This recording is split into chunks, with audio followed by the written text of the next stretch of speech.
사도행전 16장 35절로 17장 9절까지 말씀인데요. 우리 사도행전 16장 35절부터 40절까지만 함께 말씀 봉독하도록 하겠습니다. 자리에서 일어나셔서 하나님 말씀에 대한 경외함의 마음을 가지고 함께 말씀을 큰 소리로 함께 말씀을 봉독하겠습니다. 시작. 날이 새니 시험관들은 부하들을 보내어 그 두 사람을 놓아주라고 명령하였다. 그래서 간수는 이 말을 바울에게 전하였다.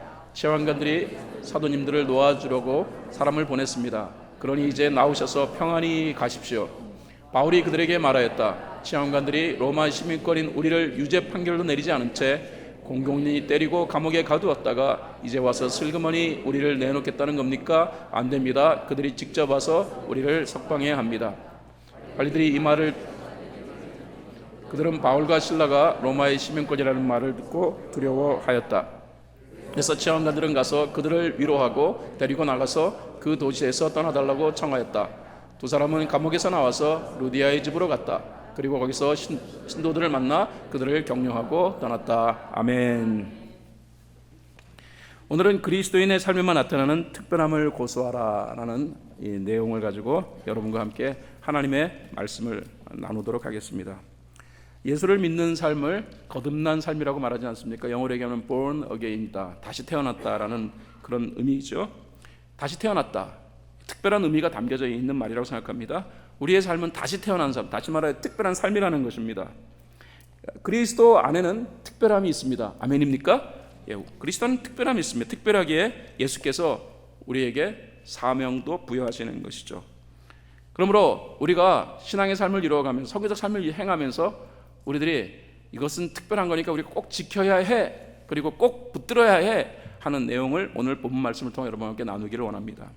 첫 번째, 그리스도의 삶에는 반드시 역전이라는 것이 있습니다. 저는 이 부분을 강조하고 싶어요. 그리스도의 삶에는 반전이 있다. 그러므로 예수 믿는 사람은 역전의 용사예요. 성교적 삶을 실행해 가다가 어려움을 만나면은 그러면은 그냥 좌절하지 마시고 힘들어하지 마시고 그것은 과정이다라고 생각하셔야 해요. 그리스도인의 삶 속에서 이 성교적 삶의 실행은 반드시 영광과 연결되어 있습니다. 영광의 열매, 영광의 결실이 맺혀지지 않았다고 생각하시면 이 어금니 꽉 깨물고 참으시면 돼요. 반드시 하나님께서 영광의 결실을 주실 것이다. 기대하시면 되는 거예요. 인내하시면 됩니다. 그리고 기다리시면 됩니다. 반드시 우리의 성교적 삶의 결과는 놀라운 반전으로 이루어지게 되어지고 그 반전을 통해서 하나님의 영광이 드러나게 된다는 것이죠. 자, 본문 속에도 상황의 반전이 마치 드라마를 보는 것처럼 생생하게 전개되는 것을 우리가 보게 됩니다. 앞서 우리 어저께도 묵상했습니다. 바울 일행이 빌립보 도시에 들어가죠. 그런데 여기서 이 도시를 심히 소란하게 만든다라는 내용으로 인하여서 빌립보 사람들에게 바울의 일행은 고발을 당하게 됩니다. 이에 빌립보 관원들이 자세한 내용을 살펴보기도 전에 바울과 그 일행을 심히 두드려 패고 또 구금시켜 버린다라는 것이 어저께 우리가 함께 나누었던 내용이었습니다. 사도행전 16장 22절로 24절에 이 내용이 성경에 수록되어져 있어요. 무리가 그들을 공격하는데 합세하였다. 그러나 치안관들은 바울과 실라의 옷을 찢어 벗기고 그들을 매로 치라고 명령하였다. 그래서 이 명령을 받은 후 부하들이 그들에게 매질을 많이 한 뒤에 감옥에 가두고 간수에게 그들을 단단히 지키라고 명령하였다. 간수는 이런 명령을 받고 그들을 깊은 감방에 가두고서 그들의 발에 착고를 단단히 채웠다. 그러니까 바울 일행은요, 스스로를 변호할 기회도 얻지 못하고 일방적으로 가혹 행위를 받았다는 것입니다.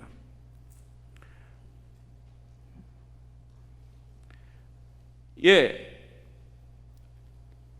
그 마케도니아 환상을 통해서 마케도니아의 첫 번째 관문인 이 빌립보라는 도시에 들어왔는데 그곳에서 그들은 참담한 상황을 경험하게 된 거예요.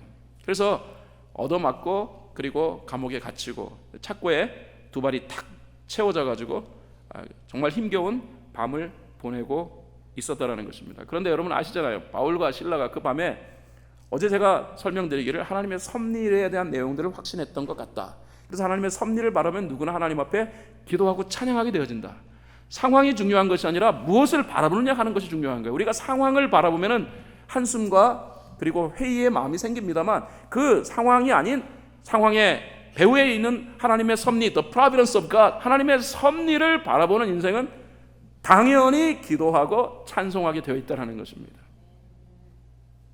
그래서 그 하나님의 섭리를 바라보았던 바울과 실라는 그 밤에, 그 깜깜한 밤에 그 지하에 음습한 그 감옥에서 그들은 하나님 앞에 기도하고 하나님 찬양했다는 거죠.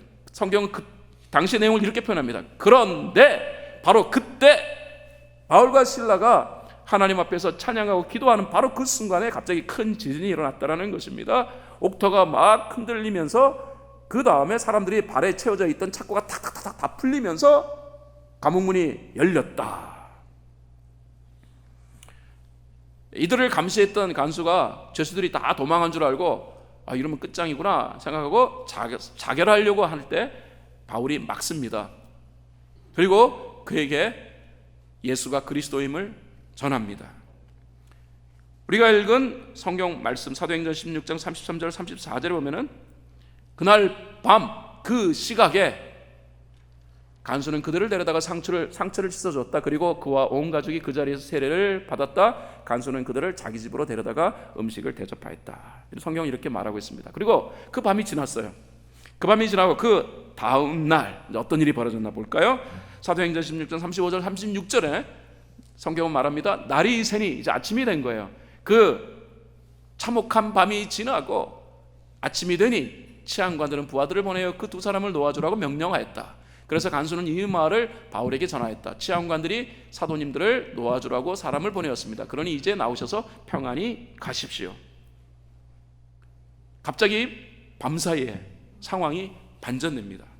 바울은 이렇게는 못 나간다 라고 말합니다. 자신들에게 가해행위를 지시한 이 치안관들이 직접 와서 이 가해행위에 대한 사과를 하지 않으면 한 발도 움직이지 않겠다면 그런 뜻이겠죠. 이에 치안관들이 바울과 바나바를 직접 데리고 나가 빌립보를 떠나달라는 간청을 한다는 거예요. 하루 만에 일어난 변화예요. 하룻밤 사이에 일어난 변화예요. 여러분, 이 부분을 저는 여러분에게 강조하고 싶어요. 선교적 삶을 살아가면은 우리의 삶 속에 있는 여러 가지 상황들이 하룻밤 만에 180도 반전되어지는 역사들이 부지기수로 일어난다는 것입니다. 왜? 선교적 삶은 본질적 삶이기 때문에요. 선교적 삶을 주도하시는 분은 성령 하나님이시기 때문에 그래요.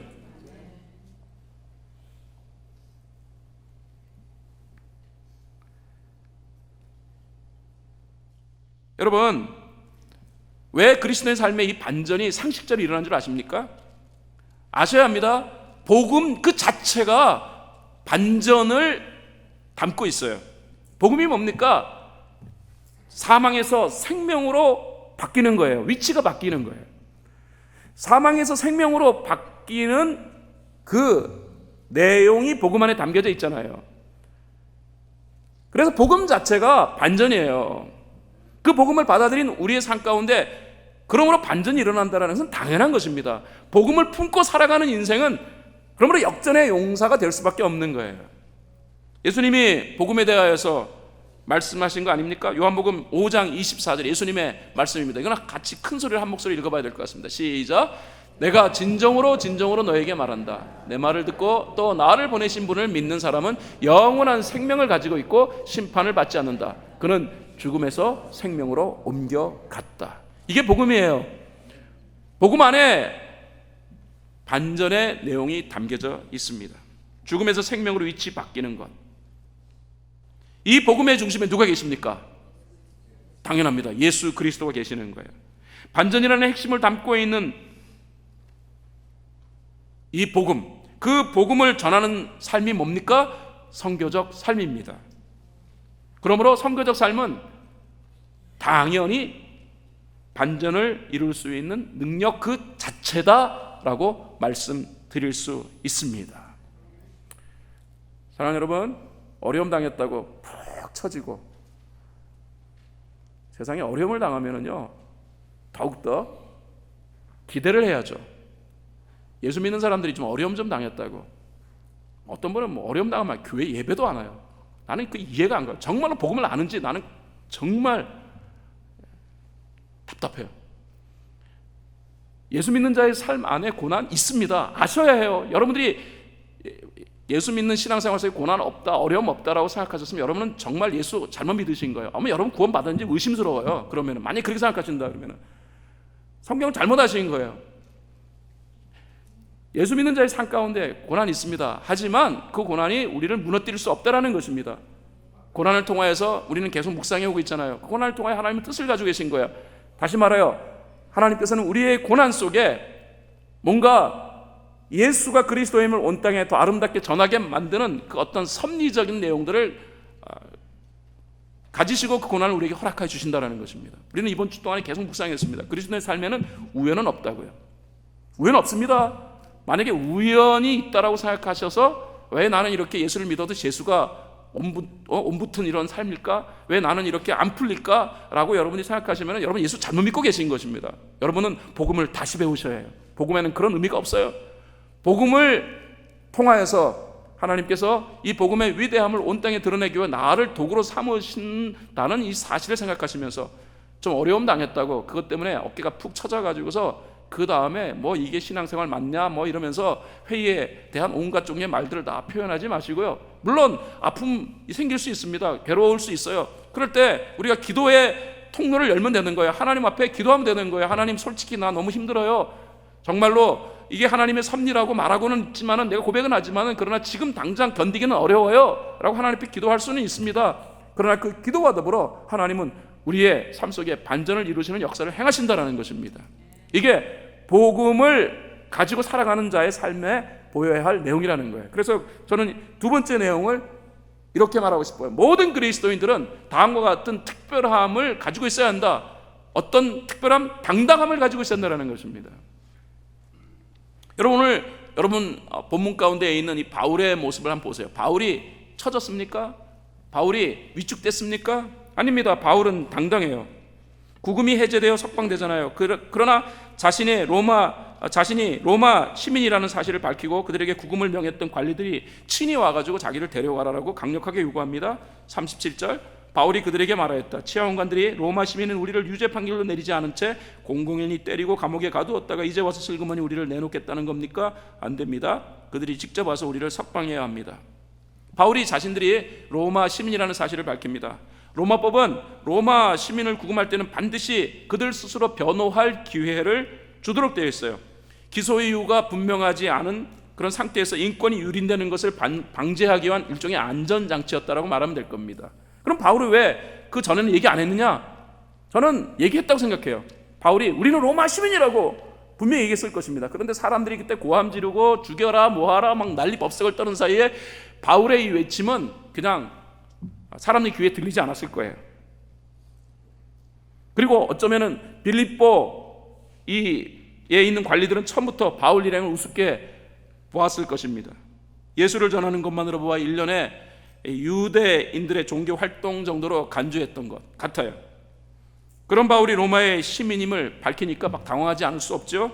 잘못하다가는 오히려 바울의 역으로 고발당하고 또 거꾸로 그들이 죄인으로 몰리게 되는 상황을 맞이할 수 있겠다 생각이 드니까 그들은 당황했을 것입니다. 바울은 그 치하원관들이 자신을 직접 찾아와서 가혹행위를 한 것을 정중히 사과하지 않으면 한 발짝도 움직이지 않겠다 강력하게 항의하니까 바울을 찾아옵니다. 39절 그래서 치하원관들은 가서 그들을 위로하고 데리고 나가서 그 도시에서 떠나달라고 청하였다. 찾아온 치하원관들이 바울에게 뭘 얘기합니까? 위로했다라고 되어 있어요. 아마도 정중한 사과와 더불어 재발 방지를 약속했겠죠. 그리고 바울과 바나바에 대한 큰 부담을 가지니까 자신들이 상대할 사람들이 아니다라고 생각한 거예요. 그러니까 어떻게 얘기합니까? 제발 떠나달라고요. 자신들이 상대할 수 없는 사람으로 여긴 거예요. 성경을 읽으면서 속이 후련해져요. 와, 쾌재를 부르고 싶어요. 여러분, 이 바울의 모습 너무 당당하잖아요. 이 당당함의 배후에는 무엇이 있었을까요? 그렇습니다. 이 당당함의 배후에는 믿음이 있었습니다. 할렐루야. 여러분, 우리가 신앙의 삶을 이루어갈 때 믿음이 있어야 된다고 얘기하잖아요. 히브리서 11장 믿음을 강조하잖아요. 믿음. 그 믿음은 무엇에 대한 믿음입니까? 정확히 우리가 갖는 믿음은 무엇에 대한 믿음입니까? 예수가 그리스도임에 대한 믿음이 되는 거예요. 예수님이 우리의 주인이 되어주시고 우리의 모든 것을 통치하시는 그분. 그래서 예수 그리스도를 드러내는 삶을 살아갈 때 우리의 삶에 무한대의 지원을 행하여 주시는 분이 예수 그리스도. 그 믿음. 여러분 아셔야 합니다.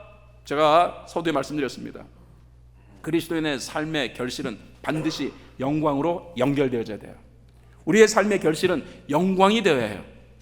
그 영광이 아직 나타나지 않았다? 그러면은 기다리라는 뜻으로 생각하시면 됩니다. 기다리면 된다.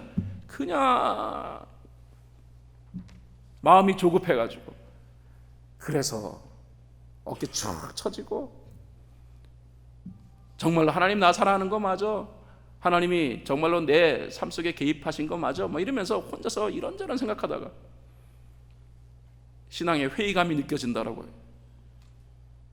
믿음의 퇴보가 어려움 속에서 보여지는 이런 신앙생활.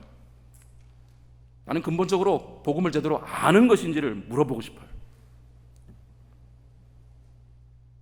여러분 선교적 삶을 살아가는 사람들의 공통된 모습은 언제나 당당합니다. 제발 어깨 처지지 마십시오. 상황에 따라 울고 웃고 하는 그런 삶은 그리스도인의 삶이 아닙니다. 그것은 세상 사람들의 삶이에요. 생명이 없는 세상 사람들의 삶이에요. 왜? 세상 사람은요 보장이 안 된 삶을 살아가는 거니까. 그들의 삶의 끝은 사망입니다. 그러나 예수 믿는 자의 삶의 끝은 영생입니다. 그리고 그 영생적 삶은 우리의 현실적 삶 속에서 하나님의 도움과 그리고 하나님의 능력으로 입증되게 되어 있어요. 그러므로 우리의 현세적 삶 속에서 우리가 영생을 얻었다는 것을 성령께서는 반드시 증명하십니다. 할렐루야. 그런데 왜 나 혼자 살아가는 삶처럼 어깨 축 처지고 어려움만 있으면 그냥 어찌할 줄 몰라가지고 부들부들 떨어가는 이러한 힘든 삶을 우리가 살아가냐는 거예요. 여러분 믿음을 가지십시오. 우리의 삶 속에 우리를 통치하시는 분은 죽음의 권세까지도 정복하신 우리 주 예수 그리스도입니다. 오늘은 할렐루야 외쳤다가 그 다음에 내일은 푹 찾아가지고서 무슨 조울증 환자처럼, 저는 신앙의 조울증 환자, 복음에 대한 능력을 모르는 사람들이 그 병에 걸렸다고 생각해요. 당당하십시오. 그리고 큰 소리 치셔도 됩니다. 예수의 이름으로 치는 큰 소리는 허세가 아닙니다.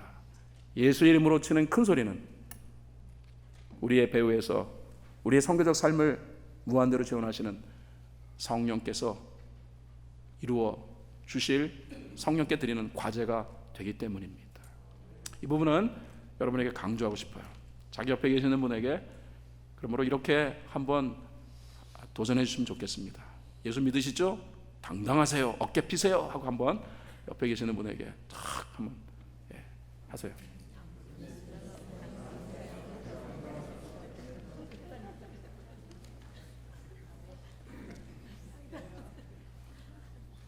술 마시는 사람들이 모여가지고서 위하여 하고 하는데 예수의 이름으로 격려를 하라 그랬더니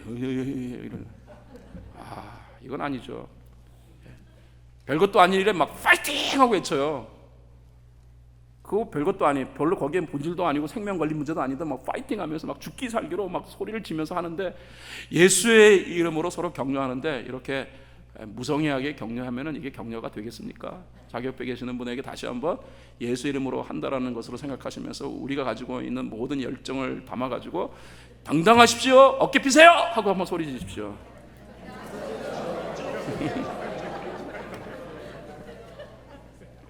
감사합니다. 이렇게 할 수 있어요, 그죠? 세 번째, 예수 믿는 자에게 나타나는 이 특별함은 영향입니다. 영향력. 늘 제가 말씀드립니다. 성교적 삶을 실행하면 두 가지 반응 중에 하나가 나타난다는 거예요. 복음에 대해 호감을 갖든지 아니면은 저항을 하든지 둘 중에 하나예요. 왜 이런 반응이 나타나냐면은 복음 안에 있는 영향력 때문입니다. 죽음에서 생명으로 한 사람의 운명을 바꿀 수 있는 능력이 복음 안에 내재되어져 있잖아요. 그러므로 죽느냐 사느냐의 이 갈림길에서 제시되어진 이 복음의 당연히 호감이 생긴다든지 아니면은 이게 어디서 나를 사기치려고 그래 믿어지지 않으니까 그래서 이에 대한 저항이 나오든지 둘 중에 하나가 될 수밖에 없다는 것입니다. 자, 좀 성경 구절이 길지만은 사도행전 17장 1절에서 5절 이 내용을 우리가 조금 같이 보도록 하겠습니다. 바울 일행은 암비볼리와 아볼로니아를 거쳐서 데살로니가에 이르렀다. 거기에는 유대 사람의 회당이 있었다. 바울은 자기 관례대로 회당으로 그들을 찾아가서 새 안식일에 걸쳐 성경을 가지고 그들과 토론하였다. 그는 그리스도께서 반드시 고난을 당하시고 죽은 사람들 가운데서 살아나셔야 한다는 것을 해석하고 증명하면서 내가 여러분들에게 전하고 있는 예수가 바로 그 그리스도이십니다 하고 말하였다. 계속 넘겨주세요. 자막 넘겨주세요. 그 다음에 여기까지인가요? 예.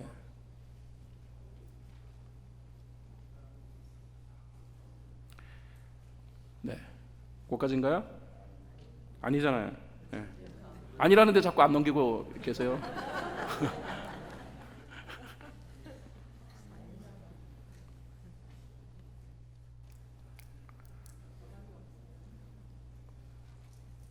자, 예. 그들 가운데 몇몇 사람이 승복하여 바울과 실라를 따르고 또 많은 경건한 그리스 사람들과 적지 않은 귀부인들이 그렇게 하였다. 그러나 유대 사람들은 시기하여 거리에 불량배들을 끌어모아다가 패거리를 지어서 시내의 소유를 익히고 야손의 집을 습격하였다. 그리고 바울 일행을 끌어다가 군중 앞에 세우려고 찾았다. 자, 바울이 전했던 게 뭡니까? 계속 제가 선교적 삶 그리고 선교적 공동체 세우기 캠페인 진행하면서 계속 제가 반복하는 것은 뭐냐면은 바울이 전하려고 했던 것, 예수가 그리스도예요.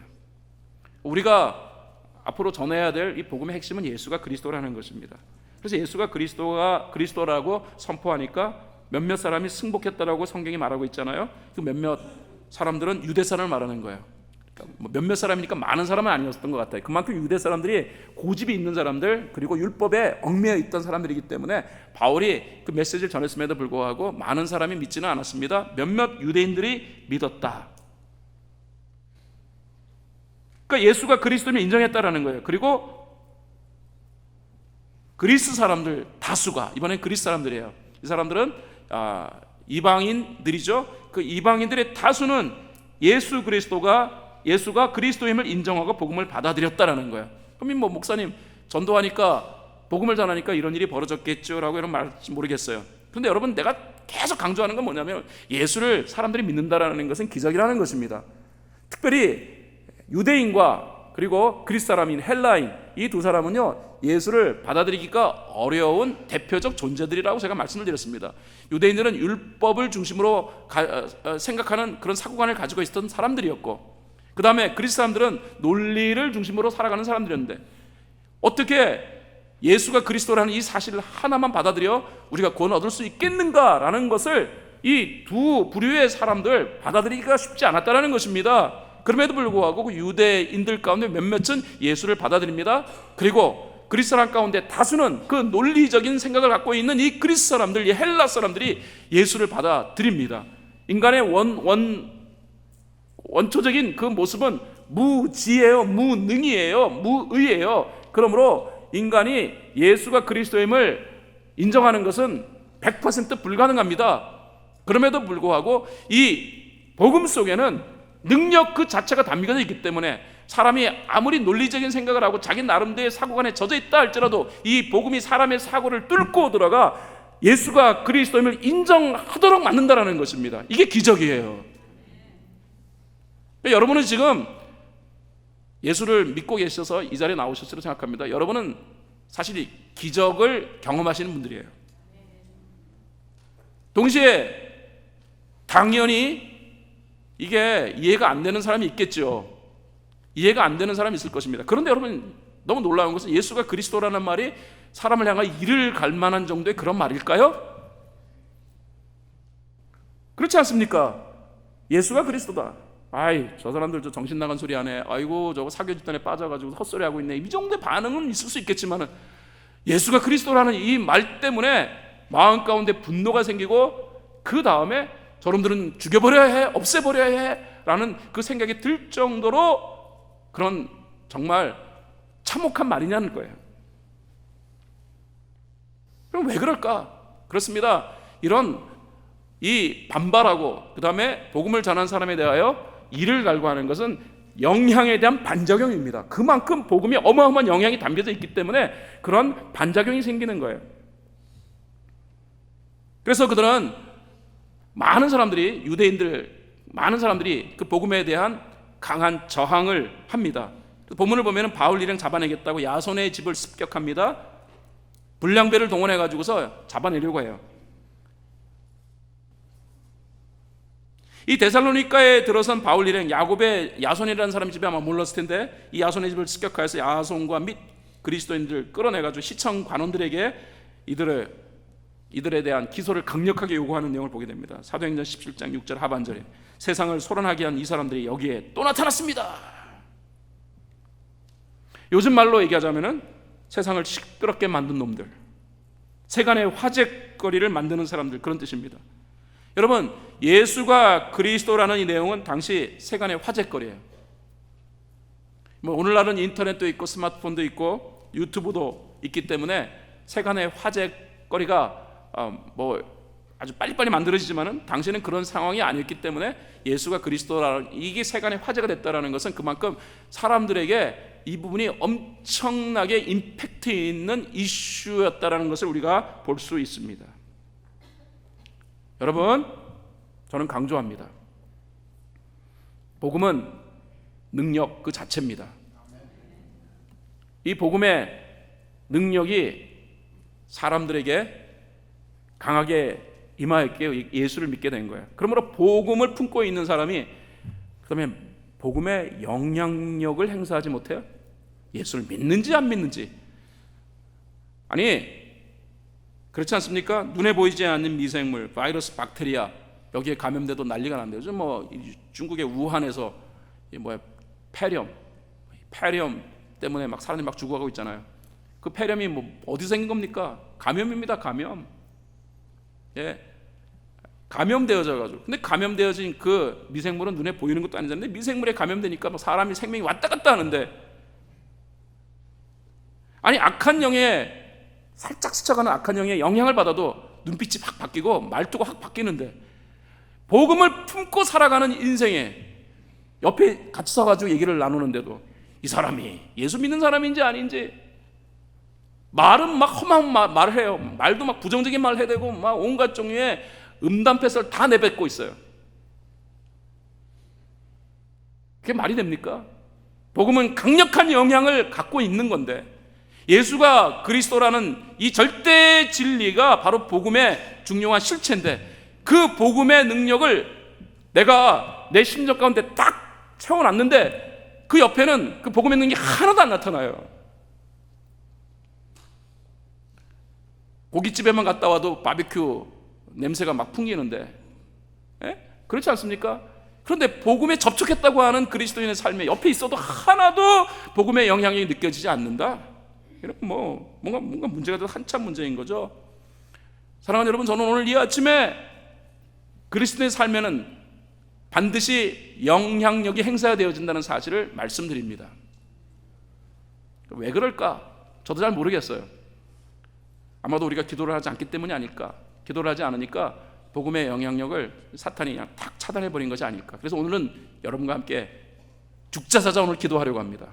어차피 이제 여러분과 기도할 수 있는 날은 오늘이 같이 모여서 우리가 같이 조금 더 여유 있게 기도할 수 있는 날은 오늘밖에 없다고 생각해요. 다음 주는 끝나자마자 우리들이 이제 로자리또로 이제 가게 될 것입니다. 그래서 오늘이 여러분과 함께 기도할 수 있는 그런 마지막, 함께 기도할 수 있는 새벽 이번 주가 새벽도 있지만은 그러나 좀 더 여유롭게 기도할 수 있는 날은 오늘이 마지막이라 생각해서 오늘은 죽자사자의 기도. 오면서 하나님 앞에 그렇게 말씀드렸어요. 오늘은 하나님 복음의 능력을 우리가 다 같이 한번 공유하기 위해서 죽자사자의 기도를 하겠습니다. 하나님, 우리의 기도하는 시간에 우리의 마음을 확 여셔가지고 이 기도 속에서 우리와 함께 하시는 성령 하나님의 강력한 능력을 우리에게 제공해 주십시오라고 기도하고 왔어요. 저와 함께 여러분 오늘 기도해야 됩니다. 이제 문 다 걸어 잠그겠습니다. 그리고 그냥 나가실 생각하지 말고, 끝나면 나가실 생각하지 마시고요. 오늘만큼은 기도 한번 하고 가자. 그리고 이 복음의 강력한 능력이 얼마나 위대한 것인가를 같이 한번 좀 경험해 보자. 이런 마음으로 오늘 남은 시간 우리 기도에 힘쓰는 우리 모두가 될 수 있기를 바랍니다. 말씀 결론 짓겠습니다. 이것은 같이 읽어보도록 하겠습니다. 읽겠습니다. 시작. 그리스도에게는 고유의 특성이 있다. 그 고유의 특성은 복음에 기인한다. 복음의 결실이 생명이듯 복음을 선포하는 그리스도의 삶은 생명이 가져다주는 영광을 반드시 드러낸다. 영광이 드러나지 않았다면 조급해하지 말고 차분히 기다리라. 상황에 종속되지 말라. 상황이 선교적 삶을 지배하는 것이 아니라 선교적 삶이 상황을 지배한다. 그러므로 모든 상황 앞에서 당당함을 잃지 말라. 복음은 위대한 능력이다. 그 복음을 품고 사는 삶이 선교적 삶이다. 복음을 품었다는 것은 영향권의 중심에 서 있다는 말이다.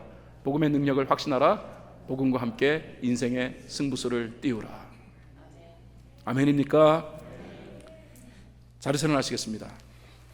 여러분과 함께 세 가지를 적용하려 합니다. 첫 번째, 복음을 받아들일 수 있도록 은혜를 베푸신 하나님께 감사하십시다. 오늘 기도를 통해서 나 같은 자에게 복음을 허락하여 주셔서 감사합니다. 여러분과 함께 이 감사의 기도를 드리려 합니다. 두 번째, 처한 모든 상황을 향해 평정을 선포하려 합니다. 예수의 이름으로 우리가 처하고 있는 모든 상황에 그 상황이 우리의 삶을 주장하지 못하도록, 예수의 능력이 이 상황을 주장하도록 우리는 우리가 처한 상황을 향하여서 평정을 선포할 수 있습니다. 여러분이 기도하실 때 예수의 이름으로 명한다. 예수의 이름은 권세가 있습니다. 예수의 이름을 명하노니 내 삶에 나의 신앙을 무너뜨리는 모든 요소들은 내게서 떠나라. 선포하십시오. 맨날 주십시오 하지 말고 우리의 심령 가운데 이미 복음의 능력이 있음을 기억하며 예수의 이름으로 우리의 삶을 어지럽히는 모든 것들을 향하여 우리가 선포할 수 있는 능력과 권한이 있음을 믿으시기 바랍니다. 세 번째, 선교적 삶을 잘 실행할 수 있도록 동역자를 격려하십시오. 이거 중요해요. 서로 격려하셔야 해요. 우리는 격려하라고 공동체의 이론이 된 거예요. 공동체 안에서 격려가 굉장히 중요합니다. 위로하고 격려하는 것이 필요합니다. 잘 하실 수 있어요? 제가 기도해 드릴게요. 힘내요. 저도 어렵지만은 저도 선교적 삶을 살아가 보려고 몸부림치고 있답니다. 제가 기도해 드릴게요. 우리 서로 함께 격려하고 위로해서 이 선교적 삶을 잘 실행하여 하나님의 영광이 나타날 수 있도록 만들어 봐요. 좀 공동체 안에서 이런 격려와 이런 도전이 있어야지 모여가지고서 이런 격려와 이런 도전이 없이 세상 사는 이야기를 나누다가 끝내버리면 공동체의 의미라고 말할 수 없죠. 물론 우리의 삶의 여러 가지 내용을 나눌 수는 있지만, 그러나 우리가 나눠야 할 가장 중요한 것은 선교적 삶을 실행할 수 있도록 하는 격려와 도전입니다. 이 세 가지 내용 우리가 한번 서로 적용으로 삼을 수 있으면 좋겠습니다. 자, 먼저 하나씩 해볼까요? 하나님 감사합니다. 한번 같이 외쳐보겠습니다. 시작. 하나님 감사합니다. 다시 한번 하나님 감사합니다. 시작. 하나님 감사합니다. 왜 감사하세요? 예수 믿게 해주신 것 때문에 감사하신 거예요. 두 번째, 우리가 처한 상황을 향하여서 평정을 선포하십시다. 자, 여러분 손을 이렇게 한번 드셔보세요. 손을 이렇게 드시고, 그리고 여러분 마음으로 내 삶 속에 있는 모든 힘들게 하는 그런 여러 가지 내용들 한번 떠올려 보세요. 육체 질병입니까? 경제적인 문제입니까? 인간관계입니까? 뭡니까? 다 있을 거예요. 저도 있어요. 그러나 이 상황이 우리의 신앙의 삶을 무너뜨리지 못한다는 것입니다. 그러므로 우리의 삶을 힘들게 만드는 모든 상황을 향하여서 예수의 이름으로 선포합니다. 이렇게 선포하시면 됩니다. 나를 힘들게 만드는 모든 상황은 예수의 이름으로 명하노니 물러가라. 다 같이 나를 힘들게 만드는 모든 상황은 예수의 이름을 명하노니 물러가라. 너무 긴가요? 아니면 저를 따라 하시면 되겠습니다. 나를 힘들게 하는 모든 상황은 예수의 이름을 명하노니 물러가라. 그렇습니다. 여러분의 삶 가운데 있는 어려움, 여러분의 삶을 힘들게 만드는 경제적인 문제, 여러분의 삶을 어렵게 만드는 모든 인간관계 사실 다 허풍이에요. 예수의 이름으로 명하면은 다 떨어져 나갈 수밖에 없는 다 허세, 허풍적인 것에 불과합니다. 우리의 삶은 예수의 이름으로 승리할 수 있습니다. 마지막 세 번째, 손 내리시고요. 이 세 번째는 자기 옆에 계시는 분에게 선교적 삶을 실행할 수 있도록 격려하는 것입니다. 격려하십시오. 다음 주에 로자리 또 함께 가요. 격려하십시오. 잘하고 계십니다. 힘내세요 하고 자기 옆에 계시는 분에게 한 3분 이상에게 여러분 서로 격려하십시오.